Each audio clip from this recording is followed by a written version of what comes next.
جايبين النهارده احدث ساعه من شركه دبليو انوفو، ده الاصدار الاحدث بعد الاكس 9 والاكس 9 الترا 2 والاكس 9 برو. ده احدث اصدار اللي هو الاكس 9 بلس الترا 2. الساعه بتيجي باثنين ستراب، واحد قماش وواحد مضلع، وشاحن وايرلس سريع جدا. الساعه كمان متوفره معاها باللون الاسود لعشاق اللون الاسود.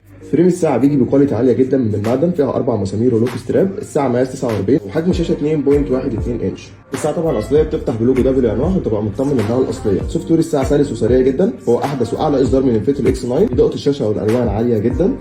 الساعة طبعا بتيجي بالخلفيات الجديدة بتاعة الالترا 2 باشكال مختلفة وكتير جدا، وكمان تقدر تضيف الصورة بتاعتك خلفية للساعة. مش بس كده، الساعة كمان تقدر تضيف عليها صورتك جوه على قائمة الابلكيشن بالشكل ده، وكمان تقدر تغير شكل التطبيقات من خلال ضغطتين على زر الرول زي ما انتم شايفين بالشكل ده، اكتر من شكل ليست.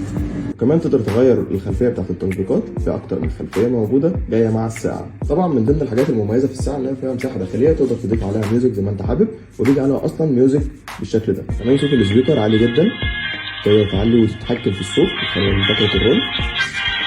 وكمان زي ما انتم شايفين من هنا تقدر تضيف اي مزيكا زي ما انت حابب.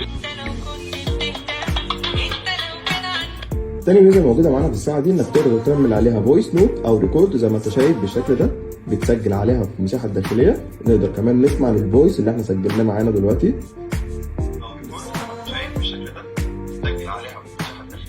تقدر تعمل منها مكالماتك بكل سهوله، فمش هتلاقي مشكله ان المايك ضعيف او السبيكر واطي، بالعكس مش هتحس بفرق عن الموبايل.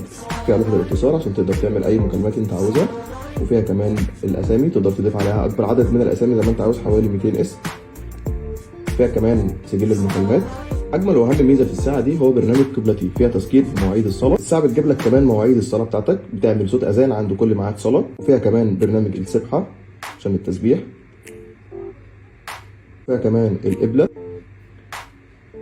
فيها القران الكريم كامل لو حابب تقرا او صوت، وكمان فيها بعض التعاليم الدينيه. الساعه كمان فيها طارد للمياه عشان اول ما نشغله بيطلع ذبذبات ويخرج منها الميه من السماعات والزراير زي ما انتم شايفين بالشكل ده.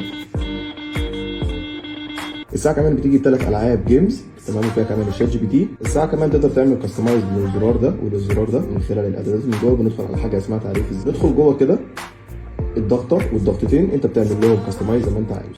كمان الزرار اللي في الجنب ده بيبقى فيه شويه شورت كاتس كده، تمام، لو انت حابب تضيف كمان حاجات ثانيه شورت كات تعملها كاستمايز زي ما انت عاوز. بتضيف البطاريه مثلا، او وضع السايلنت، الاضاءه، الضبط، شات جي بي تي بالظبط كده، ونعمل كده ينزل لك بالشكل ده. الساعة فيها كمان نظامين، النظام ال 24 ساعة وال 12 ساعة تقدر تتحكم فيه جوه من خلال الإعدادات.